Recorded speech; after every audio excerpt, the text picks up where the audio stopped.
जी नमस्कार, स्वागत है आप सभी का आपके अपने चैनल पर। आज हम आपको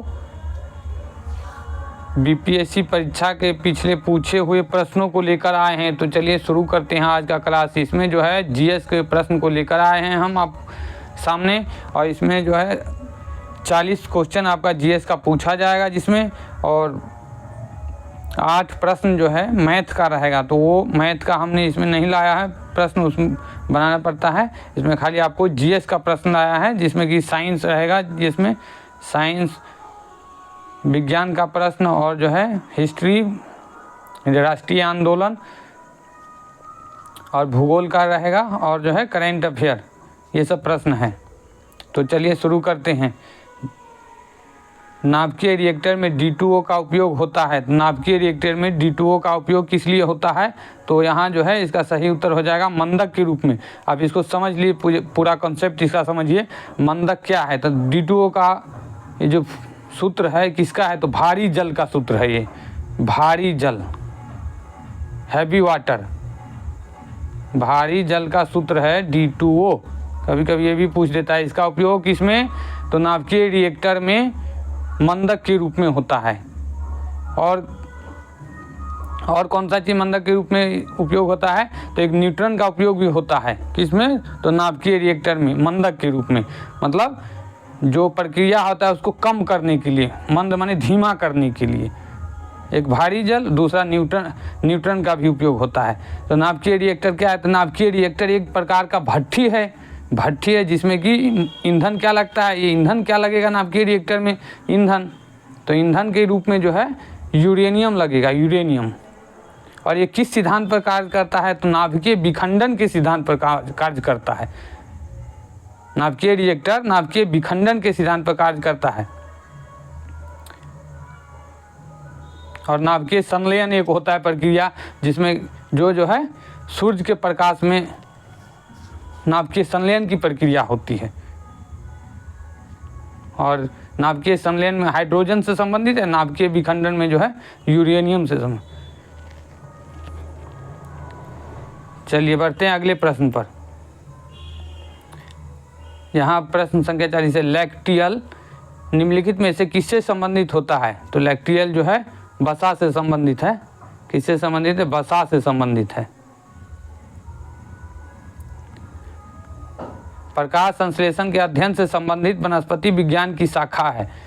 प्रकाश संश्लेषण के अध्ययन से संबंधित वनस्पति विज्ञान की शाखा कौन सा है? तो यहाँ जो हो जाएगा इसका सी आंसर हो जाएगा, पादप कार्यकी।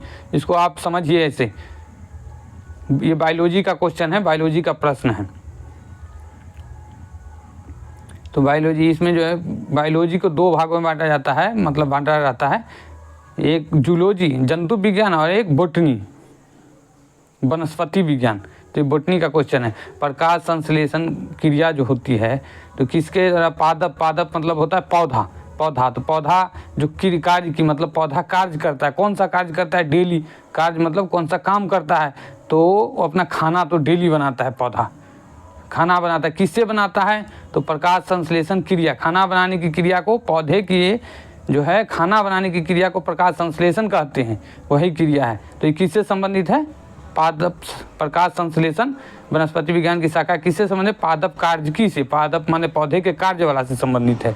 ये चैप्टर में प्रकाश संश्लेषण पढ़ना पड़ता है। चलिए समझ गए, आगे बढ़िए।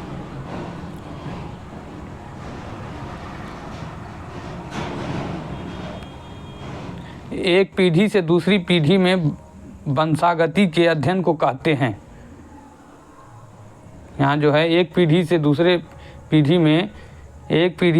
पीढ़ी में कोई मतलब रोग, बीमारी या कोई जो है अपने पीढ़ी का लक्षण, जीन, ये सब लेके आता है। जीन ये जो है इसको क्या बोला जाता है? आनुवांशिकी, जेनेटिक्स। इसको जेनेटिक्स, आनुवांशिकी बोला जाता है। मतलब जिसके पिताजी, जिसके दादा, जिसके वंश में कोई बीमारी रहता है, उसके वंश में उसके बच्चे को भी होने का चांस रहता है, या उससे संबंधित कोई जो है लक्षण उसमें भी रहता है। इसको क्या बोला जाता है? तो इसको आनुवांशिकी बोला जाता है।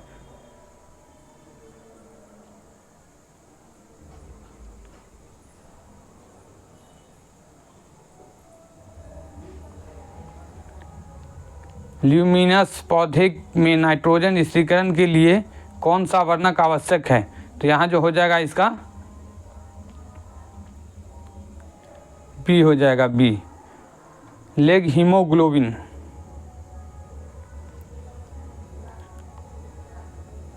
वह एंजाइम जो हमारे मुंह में भोजन के साथ मिलता है क्या कहलाता है? तो वह एंजाइम जो हमारे मुंह में भोजन के साथ मिलता है एमाइलेज कहलाता है, एमाइलेज। और इसमें ऐसा कहीं कहीं टाइलिन भी लिखा रहता है।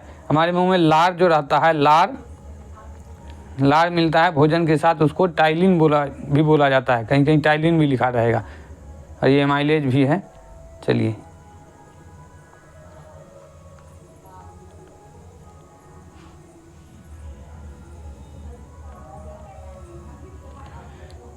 Al2O3 2SiO2 2H2O निम्नलिखित में से किसका रासायनिक सूत्र है? यह जो है किसका रासायनिक सूत्र है? तो चीनी मिट्टी का सूत्र है। यह जो है चीनी मिट्टी का सूत्र है, चीनी मिट्टी का सूत्र है।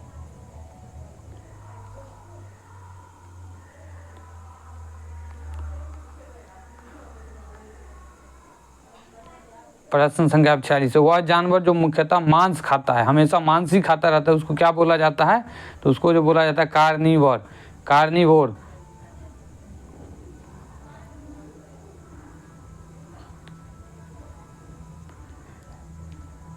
अब ये जो है, अब ये प्रश्न जो है 47 नंबर प्रश्न जो है ये है करेंट अफेयर का। ये जो 1 दिसंबर 2022 को किस हवाई अड्डे पर डीजी यात्रा शुरू नहीं हुई थी? तो ये जो है किसका प्रश्न है? तो करेंट अफेयर का। और इससे आपको क्या पता चलता है 1 दिसंबर को ये जो क्वेश्चन मैं लाया हूँ ये दिसंबर 2023 का जो एग्ज़ाम हुआ TRE 2 का क्वेश्चन है। ये जो है TRE 2.0 जो एग्ज़ाम हुआ उसका क्वेश्चन है। ये एग्ज़ाम कब हुआ था? दिसंबर 2023 में हुआ। तो 1 साल पहले का क्वेश्चन इसमें पूछा गया करेंट अफेयर। इससे क्या आपको मतलब समझ आएगा? इससे क्या आपको ये देखना है कि 1 साल पहले का क्वेश्चन पूछता है, इसलिए आपको जो है कम से कम 1 साल का नहीं, 1 साल तो 8-10 महीने का, कम नहीं उतना भी नहीं कर सकते, कम से कम 6 महीने 7 महीने का क्वेश्चन जरूर आपको करेंट अफेयर का पढ़ना है। तो यहाँ जो हो जाएगा 1 दिसंबर 2022 को किस हवाई अड्डे पर डीजी यात्रा शुरू नहीं हुई थी? कभी ये आपको नहीं आएगा बनाने, तो कम से कम इतना देखिएगा, ये जो डीजी यात्रा शुरू हुई थी कहाँ, कम से कम कोई नया चीज़ लॉन्च होगा तो बड़े बड़े जो बस मतलब ये है हवाई अड्डा वहाँ लॉन्च होगा, जैसे बेंगलुरु, नई दिल्ली, बड़े बड़े हैं शहर, कोलकाता, मुंबई, ये सब में होगा। और रायपुर छोटा सा कोई हवाई अड्डा होगा, रायपुर छोटा सा होगा, तो इसमें कहाँ नहीं हुआ? तो थोड़ा ये भी लॉजिक लगाइए कि रायपुर है छोटा सा, छत्तीसगढ़ की में है, तो यहाँ नहीं भी हो सकता है, क्योंकि यहाँ उतना साइंस ये इतना वो विकसित नहीं होगा ये हवाई अड्डा, इसलिए वहाँ पर नहीं लागू होगा। तो इसमें थोड़ा दिमाग भी लगा लीजिएगा, नहीं भी आता रहेगा फिर भी कॉमन सेंस लगा करके आप बना सकते हैं। और यहाँ ये नहीं देखिएगा वाराणसी में, वाराणसी जो है काशी वाराणसी यहाँ बहुत डेवलप्ड है, जैसे प्रयागराज है, ये सब डेवलप्ड है। और यहाँ जो है वाराणसी PM मोदी जी का जो है ये संसदीय क्षेत्र है, तो यहाँ तो हर चीज़ की सुविधा रहता है। तो चलिए आगे बढ़ते हैं। और यह कि यहाँ ये भी करेंट अफेयर का क्वेश्चन है, गणतंत्र दिवस 26 जनवरी 2023 को मुख्य अतिथि कौन थी? तो यहाँ जो हो जाएगा इसका मुख्य अतिथि कौन थे? तो अब्देल फतह अल सीसी ये थे मुख्य अतिथि। और इससे आपको ये सीख मिलेगा और ये आपसे ये जानकारी प्राप्त करेंगे कम से कम। ये देखिए ये दिसंबर 23 में एग्ज़ाम हुआ था TRE 2 और जनवरी 2023 का क्वेश्चन जो है गणतंत्र दिवस में कौन अतिथि आया हुआ था 26 जनवरी में गणतंत्र दिवस पर, उसका जो है पूछा गया है प्रश्न। तो कम से कम 1 साल का पूछता है। तो कौन आए मुख्य अतिथि थे इस बार का भी देख लीजिएगा कि गणतंत्र दिवस 2024 में कौन अतिथि आए, क्या आया, कोई दूसरे देश का क्या उसमें योगदान था, या ये सब देख लीजिएगा। और ये जो है करेंट अफेयर का क्वेश्चन ऐसा हम भी लाएंगे अपने चैनल पर।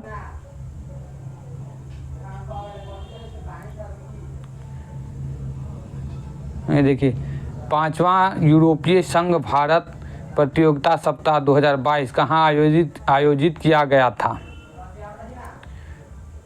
तो ये जो है इसका आंसर होगा नई दिल्ली में आयोजित हुआ था। कोई भी जैसे कि यहाँ आपको ये देखने लायक है कि कोई भी सम्मेलन कुछ भी हो तो ये बेंगलुरु मुंबई सब में थोड़ा कम होता है, नई दिल्ली में ज़्यादा होता है। ये सब जो है सम्मेलन नई दिल्ली में ज़्यादा होगा क्योंकि राजधानी है, राजधानी वाले क्षेत्र में ज़्यादा होता है सम्मेलन। और कोई भी विश्व स्तर का जो संगठन में जो कुछ होता है तो किस देश में होता है, तो ज़्यादातर जो है सम्मेलन विश्व स्तर का दुबई में, सिंगापुर में ऐसा होगा, वहाँ पर होता है। तो ये भी थोड़ा कॉमन सेंस लगा के, आप नहीं भी जानते रहिएगा करेंट अफेयर वैसा, तो फिर भी दिमाग थोड़ा कॉमन सेंस लगा के, अपना दिमाग लगा के कि ओ ये कहाँ दूसरा देश में नहीं होता है, इधर उधर दूसरे देश में इधर ज़्यादा सम्मेलन नहीं होता है, ज़्यादा समझौता ये सब नहीं होता है, सिंगापुर में होगा या दुबई में होगा। ये सब डेवलप्ड कंट्री है, विकसित देश है और वहाँ का जो है वातावरण अच्छा है। चलिए अगले प्रश्न की ओर बढ़ते हैं हम। चलिए बढ़ते हैं अगले प्रश्न पर। अब जो है सूर्य का अध्ययन करने के लिए 2 दिसंबर 2023 को लॉन्च किए गए इसरो के आदित्य L1 मिशन के परियोजना निदेशक कौन थे। 2 सितंबर है, सितंबर है यहाँ पर, दिसंबर में तो दिसंबर में तो एग्ज़ाम ही हुआ था, तो इस सितंबर में जो है सूर्य मिशन, आदित्य L1 मिशन सूर्य से संबंधित है, सूर्य मिशन था। इसका जो है मिशन के परियोजना निर्देशक कौन थे, तो यहाँ जो हो जाएगा निगार शाहजी जो है इससे संबंधित है। तो इससे संबंधित अभी जो है फिलहाल का करंट अफेयर क्या है, तो फिलहाल का अभी का करंट अफेयर इससे संबंधित अंतरिक्ष से संबंधित है। जैसे कि अंतरिक्ष में सुनीता विलियम्स गई हुई थी, तो कितने महीने के लिए गई हुई थी वो देख लीजिएगा।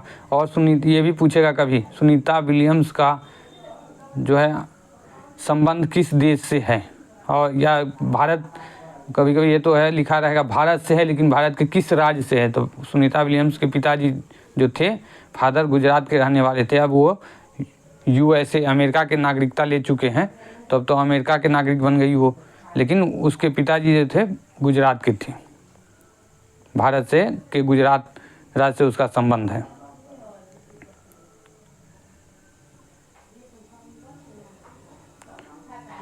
और एक ये है संयुक्त राज्य अमेरिका में कौन सा राज्य विधायिका पहला राज्य बन गया है जिसने दक्षिण एशियाई मूल के लोगों के लिए जाति के आधार पर भेदभाव को गैरकानूनी घोषित करने के लिए मतदान किया है, जिनका आरोप है कि उन्हें रोजगार और आवास में निष्पक्षता के लिए पारंपरिक अमेरिकी सुरक्षा उपायों से बाहर रखा गया है। तो ये भी करंट अफेयर का क्वेश्चन है, तो इसका जो आंसर हो जाएगा, इसका आंसर हो जाएगा आपको कैलिफोर्निया हो जाएगा, कैलिफोर्निया। और इसे अभी का फ़िलहाल का करंट अफेयर ये है कि वीज़ा के लिए जो अवैध प्रवासी अमेरिका में, संयुक्त राज्य अमेरिका में प्रवेश कर गए थे अवैध रूप से जो प्रवेश कर गए थे, उसको जो है पकड़ के और भारत भेजा गया है, 3 फ्लाइट से भारत भेजा गया है, तो उसको पकड़ के कैलिफोर्निया में ही रखा गया था। तो ये भी देख लीजिएगा किस देश से भेजा गया है। अभी जो फिलहाल में अवैध प्रवासियों को भारत भेजा गया है, किस देश से भेजा गया है, तो इसी संयुक्त राज्य अमेरिका से भेजा गया है। ये भी देख लीजिएगा, अभी फ़िलहाल का है, 1-2 महीने पहले का करंट अफेयर है। चलिए बढ़ते हैं अगले प्रश्न की ओर।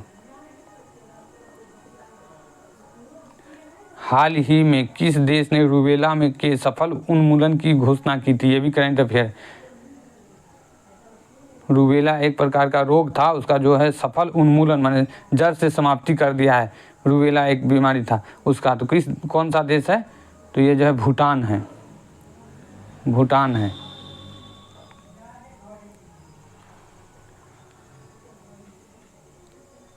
अमेरिका द्वारा लीजन ऑफ मेरिट सम्मान किसे दिया गया है,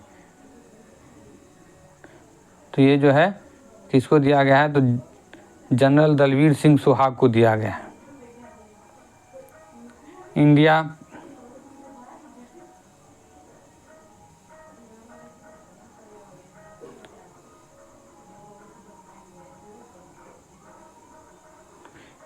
देखिए यहाँ जो है इंडिया प्राइड प्रोजेक्ट का उद्देश्य है।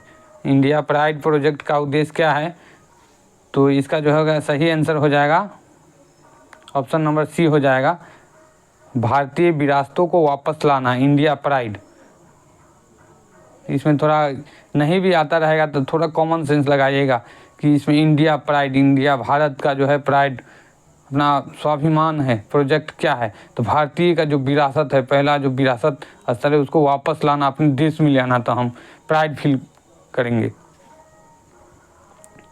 इसका जो हो जाएगा ऑप्शन नंबर सी सही हो जाएगा, ऑप्शन नंबर सी सही हो जाएगा। चलिए बढ़ते हैं अगले प्रश्न की ओर। निम्नलिखित में से कौन सा युवा वलित पर्वत नहीं है, तो युवा वलित पर्वत नहीं है कौन सा है, तो यहाँ जो हो जाएगा ऑप्शन नंबर डी हो जाएगा, युवा वलित पर्वत नहीं है कौन सा है, तो अरावली, एंडीज, अल्पेशियन सभी में से जो है युवा वलित पर्वत नहीं है। तो भारत की अरावली पर्वत श्रृंखला जो है ये बहुत पुरानी पर्वत श्रृंखला है, युवा नहीं है, बहुत पुरानी है, और इंडीज भी है ये भी, तो यहाँ ऑप्शन हो जाएगा डी। चलिए आगे बढ़ते हैं। निम्नलिखित क्षेत्रों में से किसकी न्यून हिम रेखा है, तो यहाँ जो हो जाएगा इसका आल्प्स क्षेत्र। ये सब भूगोल का प्रश्न है, भूगोल से भी पूछा जाता है, तो इसका हो जाएगा आल्प्स क्षेत्र।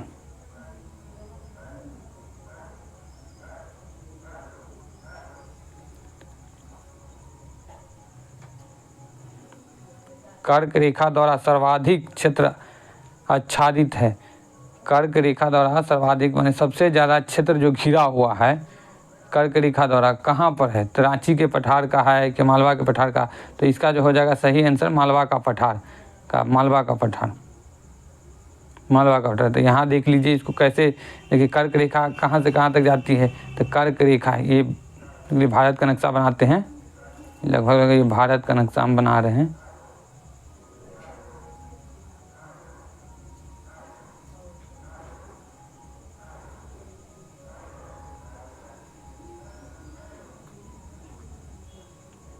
इसमें जो भारत का नक्शा है इसमें जो है कर्क रेखा इधर से गुजरती है, ये रहा गुजरात वाला एरिया से लेकर के कर्क रेखा इधर से होकर के गुजरती है, इधर से ऐसे गुजरती है कर्क रेखा, तो कर्क रेखा इधर से गुजरती है। तो इसमें सबसे ज़्यादा जो है इधर छोटा नागपुर का पठार, ये साइड में अगर थोड़ा दूर में छोटा नागपुर का पठार, और यहाँ ज़्यादा दूर में जो है मालवा का पठार है, इधर ज़्यादा दूर में, तो सबसे ज़्यादा घेरता है कौन सा पठार, मालवा का पठार, और रांची का पठार को ही छोटा नागपुर का पठार रांची के पठार के साइड में ही है, तो ये दोनों तो हो गया। सबसे ज़्यादा कर्क रेखा घेरता है किस पठार को, तो सबसे ज़्यादा इधर ये है, इसके दूसरे कलर से हम समझाते हैं आपको, यहाँ ये वाला जो है सबसे ज़्यादा मालवा का पठार घेरता है कर्क रेखा को। तो आप समझ गए होंगे कर्क रेखा भारत के बीचों गुजरात से लेकर के इधर त्रिपुरा, मिजोरम, इसका जो सूत्र टेक्निक है याद करने का, कर्क रेखा किधर से कहाँ किस किस राज्य से होकर गुजरती है, तो इसका सूत्र है मित्र पर गमछा झार, मित्र पर गमछा झार। तो मित्र पर ऐसा इसको भी लिख देते हैं, मित्र पर गमछा झार, मित्र पर गमछा झार, मित्र पर गमछा झार। तो झार से आपको हो गया झारखंड राज्य से गुजरता है, छ से छत्तीसगढ़, म से मध्य प्रदेश, ग से गुजरात, प से पश्चिम बंगाल, आर से राजस्थान, और ये जो है मी से मिजोरम, और त्र से त्रिपुरा। इतने राज्य से 1 2 3 4 5 6 7 8 राज्य से होकर के गुजरती है कौन सा, तो 8 राज्य से गुजरती है मित्र पर गमछा झार, झार से झारखंड, मित्र मतलब मिजोरम और त्रिपुरा, और पर से पश्चिम बंगाल और राजस्थान, गमछा मित्र पर गमछा ऐसे देखिए गमछा। तो गौ से हो गया गुजरात, मौ से मध्य प्रदेश, छा से छत्तीसगढ़, चलिए बढ़ते हैं अगले क्वेश्चन की ओर। कांटेदार जंगल नहीं पाए जाते हैं, तो इसका जो हो जाएगा तमिलनाडु में नहीं पाया जाता है, तमिलनाडु में।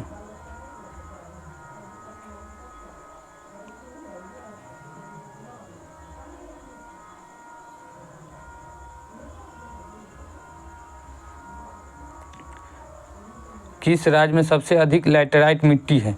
तो लैटेराइट मिट्टी किस राज्य में सबसे अधिक है, ये देख लीजिए। ये मिट्टी के बारे में भी पूछता है, मिट्टी के बारे में भूगोल का प्रश्न है। तो भूगोल का प्रश्न यहाँ देखिए, हम भारत का नक्शा बनाते कहाँ कहाँ मिट्टी पाई जाती है। तो ये देखिए, ये भारत का नक्शा रहा, ये अपना प्यारा भारत।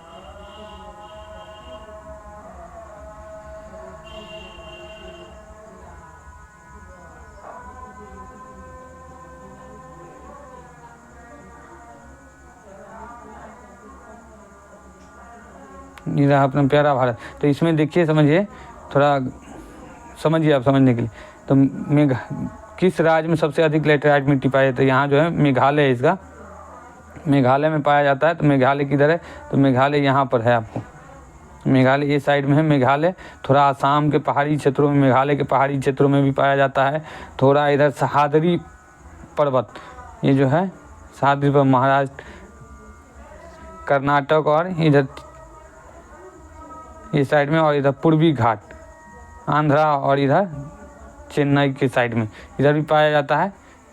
पश्चिमी घाट साइड में सह्याद्री पर्वत और इधर जो है पूर्वी घाट इधर पाया जाता है, कुछ इधर पाया जाता है। लेटराइट मिट्टी होता कैसा है? तो लेटर शब्द से बना है, लेटर, लेटराइट मिट्टी। लेटर सब, लेटर का अर्थ होता है ईंट, ईंट जैसी मिट्टी होता है, लाल ईंट जैसी मिट्टी होता है, उसको लेटराइट मिट्टी। इसमें काजू उपजाया जाता है, इसका हम वीडियो लेकर आएंगे। काजू उपजाया जाता है, काजू उपजता है इसमें। तो चलिए, इसका जो हो जाएगा मेघालय में, मेघालय। कहीं के मेघालय नहीं दिया रहेगा तो इसके बगल में असम है, असम दिया रहेगा तो असम देख लिए। कहीं कहीं सह्याद्री पर्वत, पश्चिमी घाट, कहीं कहीं पूर्वी घाट ऐसा दिया रहेगा, तो ये भी देख लीजिएगा। इसका डिटेल वीडियो लेकर आएंगे भूगोल का हम इसी चैनल पर। चलिए आगे बढ़ते हैं। उस देश का नाम बताइए जो पहले G21 की मेजबानी करेगा। तो इसका मेजबानी कौन करेगा, कौन सा देश? तो ब्राज़ील करेगा।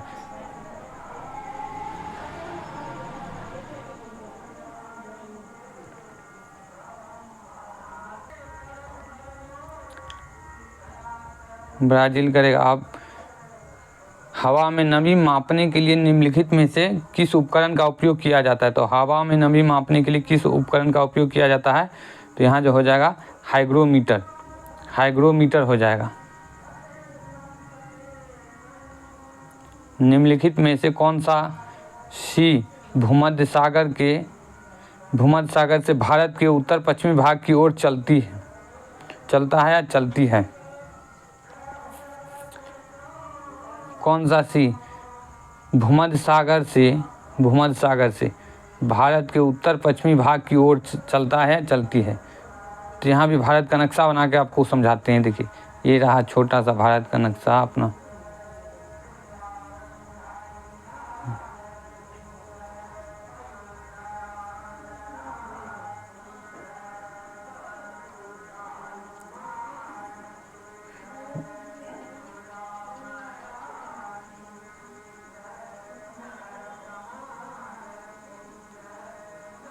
समझिए, यहाँ देखिए भूमध्य रेखा है, भूमध्य रेखा से भूमध्य सागर से चलने वाली जो है पश्चिमी, इधर पश्चिम साइड से, ये भारत का पूर्वी साइड है और पूर्वी साइड है और ये पश्चिमी साइड है, तो पश्चिमी साइड से होकर के चलता है। इधर क्या है? तो इधर हिंद महासागर है, इधर जो है पूर्वी साइड में है बंगाल की खाड़ी है, पश्चिमी साइड में जो अरब सागर है। तो इधर की साइड से जो चलेगा हवा, इधर की साइड से जो चलेगा वो पश्चिमी विक्षोभ के कारण चलेगा। तो यहाँ हो जाएगा, इसका क्या हो जाएगा? पश्चिमी विक्षोभ, पश्चिम साइड से जो आएगा। जब समझ लीजिए, समझाने के लिए बना देते हैं ये ऐसा भारत का नक्शा, क्योंकि भारत का नक्शा इसलिए हम बनाते हैं, इसमें बन नहीं पाता है कॉपी पर, वैसे अच्छा बनता है मेरा। और नक्शा बनाना पड़ता है।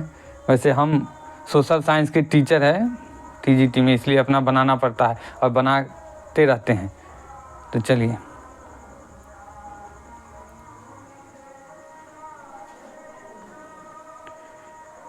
किसके नेतृत्व में संथाल विद्रोह 1855 से 1856 हुआ?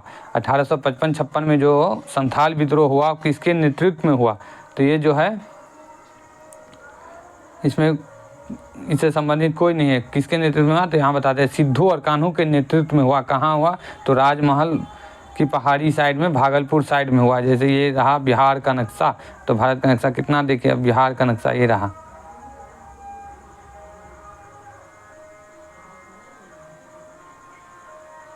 ये बिहार का नक्शा रहा। कहाँ हुआ? तो ये भागलपुर वाला साइड है, ये भागलपुर वाला साइड है, इधर है भागलपुर, भागलपुर के साइड इधर राजमहल की पहाड़ी, ये साइड में कौन सा हुआ? संथाल विद्रोह हुआ। संथाल विद्रोह, संथाल विद्रोह हुआ इधर ही है ना, संथाल विद्रोह हुआ। इससे संबंधित कौन थे? तो इससे संबंधित सिद्धू और कान्हू थे। राजमहल की पहाड़ी और भागलपुर वाली साइड में हुआ। ये भी जगह का नाम भी दिया रहता है, ये भी कभी कभी अगले बार कहीं पूछ सकता है। चलिए आगे बढ़ते हैं। 5 मार्च 1931 को कौन सी महत्वपूर्ण घटना घटी? तो यहाँ जो हो जाएगा इसका सही हो जाएगा आंसर, गांधी इरविन समझौता हुआ। कब हुआ? 5 मार्च 1931 को। कौन सी महत्वपूर्ण घटना? गांधी इरविन समझौता। अब गांधी इरविन समझौता किस लिए हुआ? तो गांधी इरविन समझौता, गांधी जी जो चलाए थे आंदोलन, सविनय अवज्ञा आंदोलन, इसके लिए जो है इरविन जो है गांधी जी से समझौता किया, सबने अवज्ञा आंदोलन को बंद करवाया इसे समझौता करके। तो किसके लिए हुआ? तो सबने अवज्ञा आंदोलन को बंद कराने के लिए। और चल कौन सा आंदोलन रहा था? सबने अवज्ञा आंदोलन चल रहा था। तो यही इसीलिए 5 मार्च 1931 को गांधी इरविन समझौता हुआ।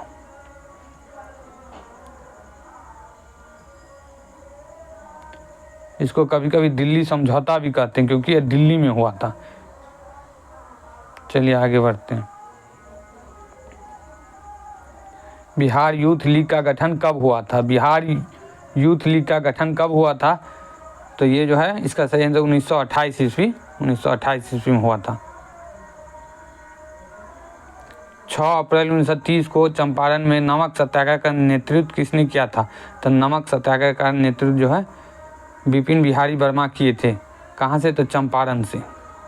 और चंपारण में और कौन सा आंदोलन हुआ था? चंपारण में नील आंदोलन हुआ था। नील आंदोलन, नील की खेती नहीं करने के लिए। कब हुआ था? 1917 ईस्वी में। तो वहाँ भी गांधी जी गए थे। किसके बुलाने पर गए थे? तो राजकुमार शुक्ल के बुलाने पर गए थे। कहाँ से गए थे? तो लखनऊ से गए थे। लखनऊ, कांग्रेस का जो लखनऊ अधिवेशन हुआ था 1916 में, तो वहाँ आमंत्रण दिए थे कौन? तो राजकुमार शुक्ल जी, और बुला के ले गए थे गांधी जी को चंपारण 1917 में। वहीं से गांधी जी का पहला जो आंदोलन शुरू हुआ, सबने अवज्ञा आंदोलन, वहीं से शुरू है पहला 1917 का नील आंदोलन। नील चंपारण आंदोलन भी बोला जाता है उसको।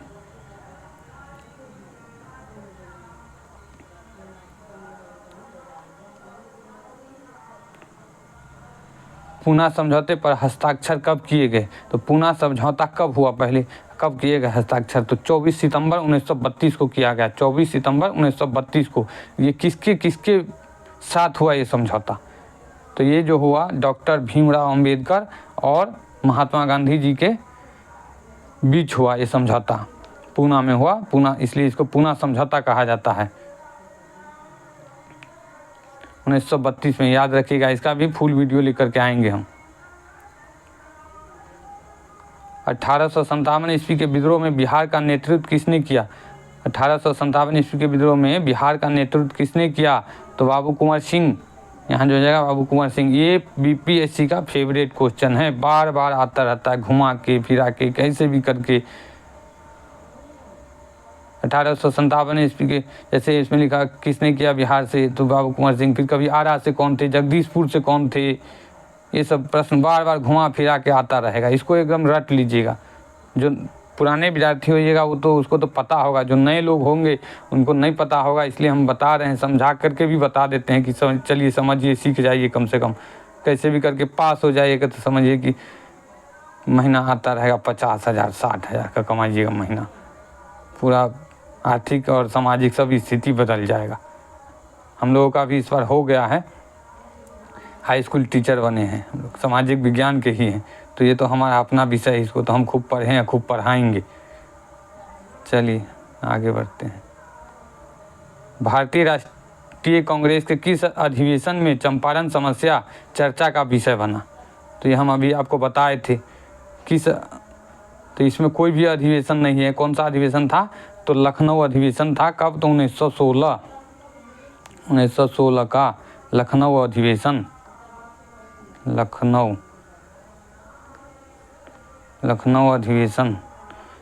अधिवेशन था। उसमें जो है गांधी जी को बुलाया गया, निमंत्रण दिया, कहाँ आने के लिए?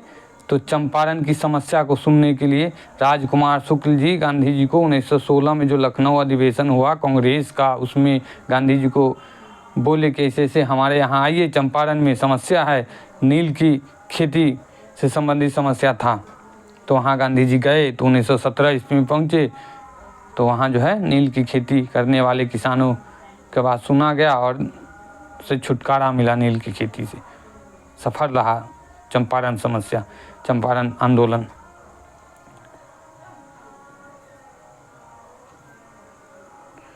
मशहूर नारा इनकलाब जिंदाबाद किसने दिया?